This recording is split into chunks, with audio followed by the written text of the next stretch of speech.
Bitcoin price currently is kind of stuck in this 60 to 70K range. What's for sure going to happen is volatility going into the next 2 to 3 weeks. So I would not actually try to trade Bitcoin in this period. Historically speaking, once Bitcoin rallies and makes a new all-time high, there's no reason for altcoins to continue to bleed. And that's why I'm also holding all my altcoin positions and not being worried at all. Okay, welcome back to the channel. If you're new here, my name is Dennis. I'm a crypto angel investor for the past 5 years, and I have invested in over 100 crypto startups. On this channel, we share views on market trends and investing strategy to build wealth in crypto. So the Bitcoin halving is all about the supply issuance of Bitcoin. So imagine a world where the gold, all the gold mines around the world cut their production in half overnight. This is essentially what happens every 4 years with the Bitcoin halving event. So the rule of supply and demand suggests that this cut in supply issuance would send the price much higher eventually. However, this isn't an immediate effect. There isn't actually a supply cut right away in the existing supply of Bitcoin. Instead, it's only to do with the new issuance rate of Bitcoin. So why is this Bitcoin halving mechanic even there? Everyone is aware of the supply cap of Bitcoin, which is 21 million. There can only be ever 21 million BTC out there. And not all of that have been issued yet. So far, there's about 19 million out of the 21 in circulation. And every 10 minutes, there is a new Bitcoin block, and miners who help process transactions on the Bitcoin blockchain get a fixed amount of rewards. Right now, that reward is 6.25 Bitcoin. As you can see on this chart, on this number here, 6.25. After the 2024 Bitcoin halving, that number will be again cut in half to 3.125. So you see, a lot of people have been doing these Bitcoin history charts as matched to the halving events, where they say that every time the Bitcoin halving event happens and the supply issuance rate gets cut in half, the price rallies much higher, 5 to 12 months after. This is somewhat true, but we'll get into exactly why this data point is a little bit not reliable. So on the other hand, sometimes when the Bitcoin halving happens, there is also a little bit of forced selling because the Bitcoin network is governed and maintained by all its miners, all of these people that run machines. Now, when the reward gets cut in half, there is an argument to say that certain miners will be forced to sell their Bitcoin in order to remain profitable and turn off some of their machines. This is called miner capitulation. And this is the event that a lot of people are saying, look out for a short-term crash. So we'll also get into that and whether this cycle will have a significant miner capitulation risk or not. Okay, so before we get into those, and now that we have gotten Bitcoin halving explained out of the way, let's look at the historical impact of Bitcoin halvings on the price of Bitcoin in the last 3 halvings. So just so you guys are aware, there has only been 3 Bitcoin halvings in history so far. So here is all of the price action of Bitcoin historically, and we're just going to move these guys. So you see the 3 halving events that have happened: November 2012, July 2016, and May 2020. So I've broken down things in 5 questions. Number 1, does Bitcoin's price rise or fall in the immediate short term around the halving event, the 2 to 3 weeks around that time? So let's take a look. In the 2012 halving, immediate short term, nothing really happened. You see, Bitcoin was just kind of doing its thing. It was slightly rallying, so it continued the slight rally. And then in 2016, we have what I would say is volatility. That's the only observable thing. So there were 2 volatile moves down with a sharp bounce back shortly after. And you see, these were not really like long-term trend changes. In fact, the bounce back sent Bitcoin much higher just a couple months after. And then you have the 2020 halving, and bear in mind, this is right after the pandemic crash. So you see, again, just a lot of chop here. Overall, the long-term trend was still just following its own thing. It was consolidating sideways before the move up. And so you got a lot of chop in the months after the Bitcoin halving, right? Sharp drop, sharp bounce, sharp drop, sharp bounce. This is the immediate short term, which is that there isn't much of a trend-specific change that we can observe immediately after the Bitcoin halving event. Usually, it only brings volatility. Okay, Now, the second question is, does Bitcoin's price rise or fall in the, let's say, 3 to 6 months after the halving event? Again, let's observe. So in the 2012 halving, we had a major rally, right? After November 28th, the halving, by April, we have already seen actually a 10x increase in Bitcoin. This is kind of crazy. So that is within 6 months, 10x increase. So yes, 3 to 6 months led to a very significant rally in the 2012 halving. Now in 2016 halving, again, very similar.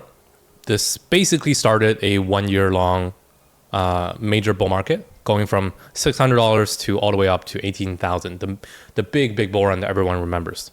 And then we have 2020, where we had a bit longer of consolidation, again, because Bitcoin was, the overall entire market was kind of weak because of, what happened in 2020. And we saw another 6 months of essentially sideways in this $10,000 range before actually breaking out. Can we conclude that, is there a very specific time frame that Bitcoin will just start rallying very hard? I wouldn't say so.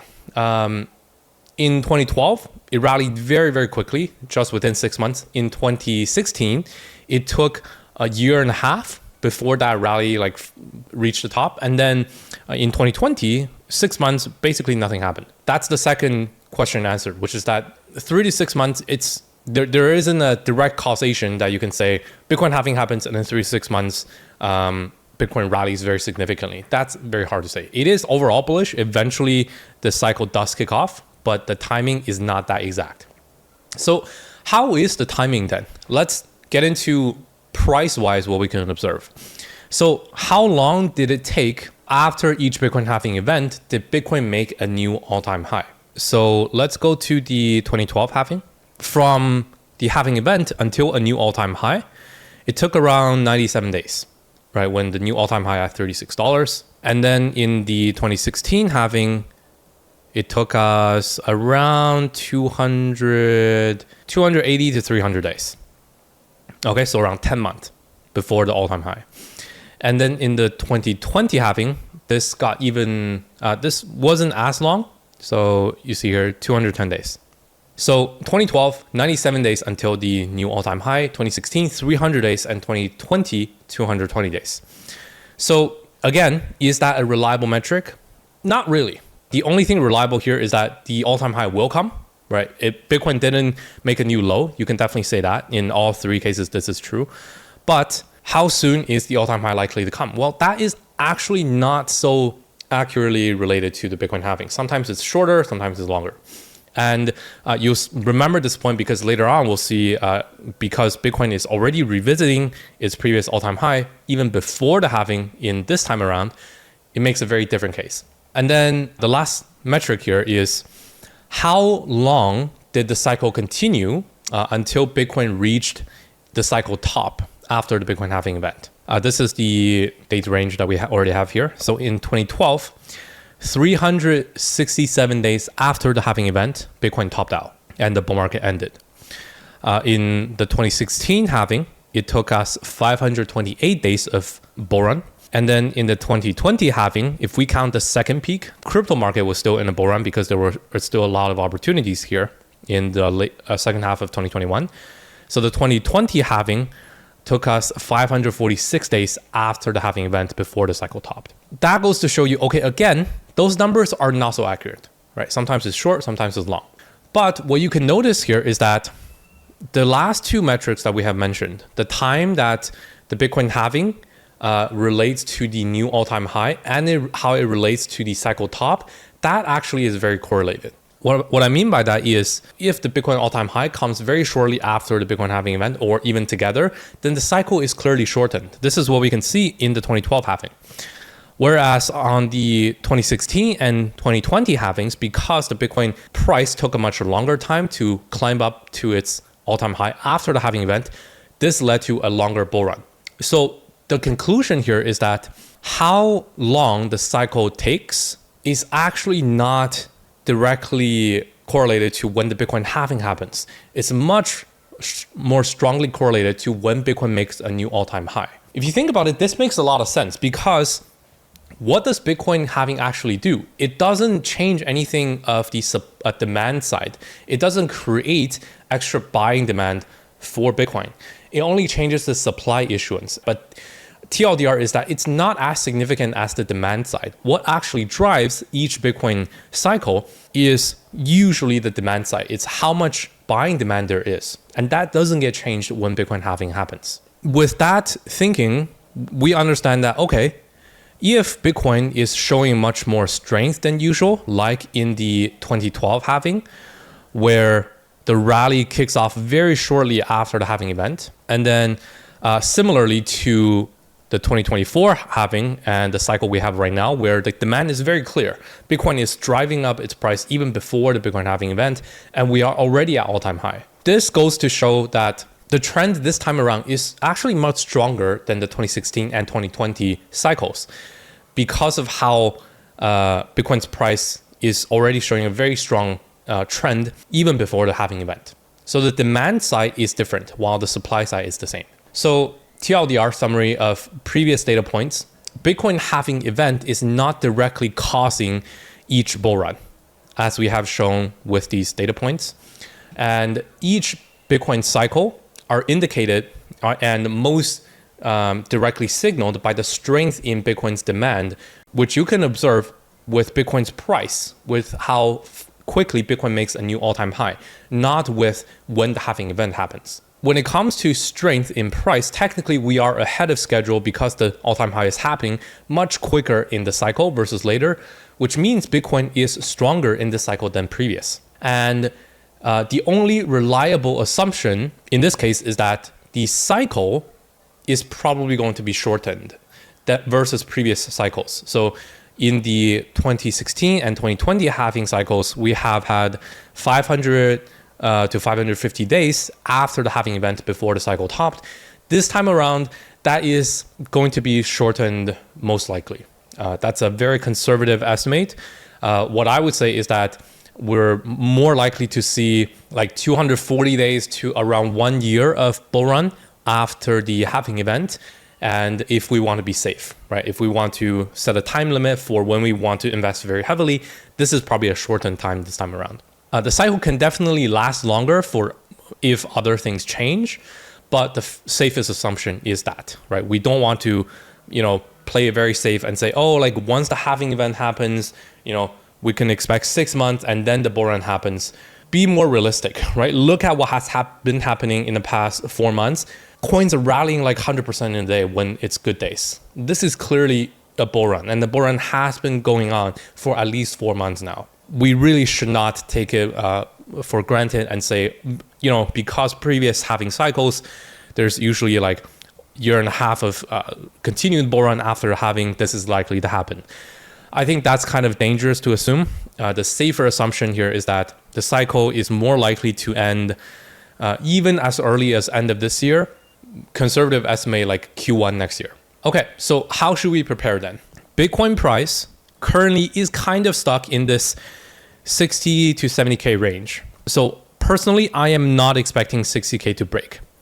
In fact, this current short-term rally that we had in the past month, I would say this is showing quite bullish because we are having higher lows, and relatively speaking, more flat highs. This is actually a slow grind up pattern, which is showing that the demand side is rising while the supply side or the sell side is being capped at that 72K level, but it's being tested very frequently. And I would say leading up to the halving event, the next time we test this, it's likely to consolidate here and potentially break up.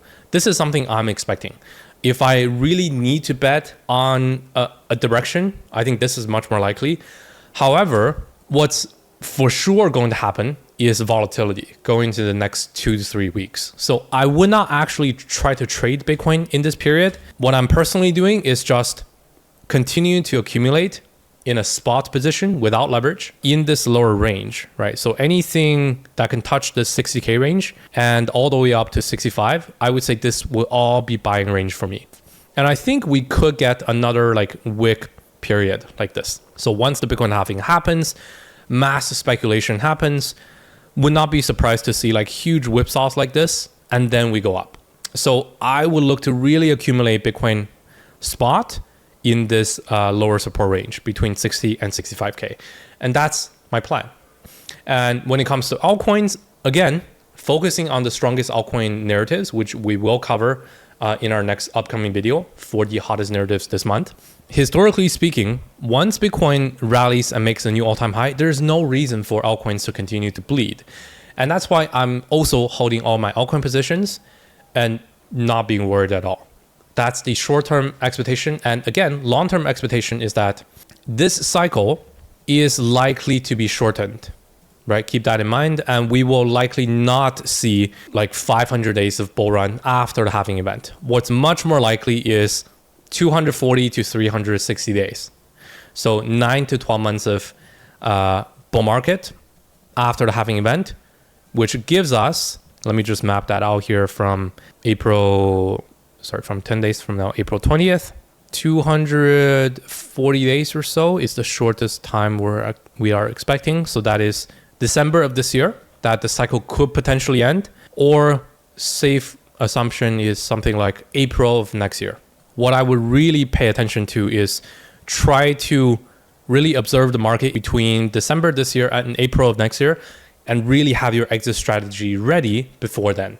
And don't take the cycle for granted because it's not likely to be that long again. Okay, and then lastly, for price prediction's sake, right? I think as long as this 60 to 65K range holds and the Bitcoin cycle, the Bitcoin halving event happens and the TradFi cabal starts praising Bitcoin again, I think we should see above 80K by May.